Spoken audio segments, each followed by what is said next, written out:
All right, so for this example, you're gonna go ahead and jump into your eBay store and then go ahead and click on Overview.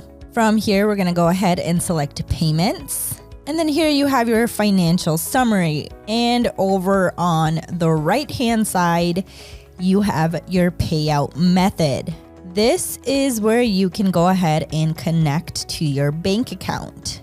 We do already have one connected, but for the sake of the example, let's go ahead and jump into it. So here you have the option to put in multiple different credit cards or PayPal. And this, of course, you can use to purchase on eBay as well as pay eBay fees. Here, let's say you have your main account. Now it can be a personal account or a business account. So now we can scroll down to the bottom and select Add Payment option.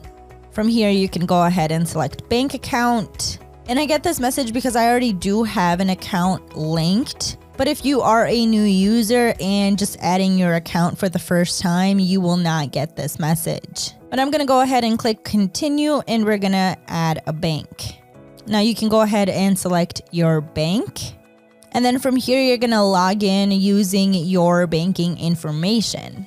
If you do get a phone number that you already have in your account, make sure that it's a relevant phone number. And this is because you will get an authorization code on your phone. So once you receive that text message, you can go ahead and put in the authorization code in this box. Once you do so, go ahead and click Continue.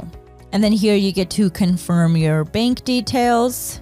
So here you have selling costs, and preferred for selling costs, we'll charge this amount first for any outstanding costs before trying other payment methods on file.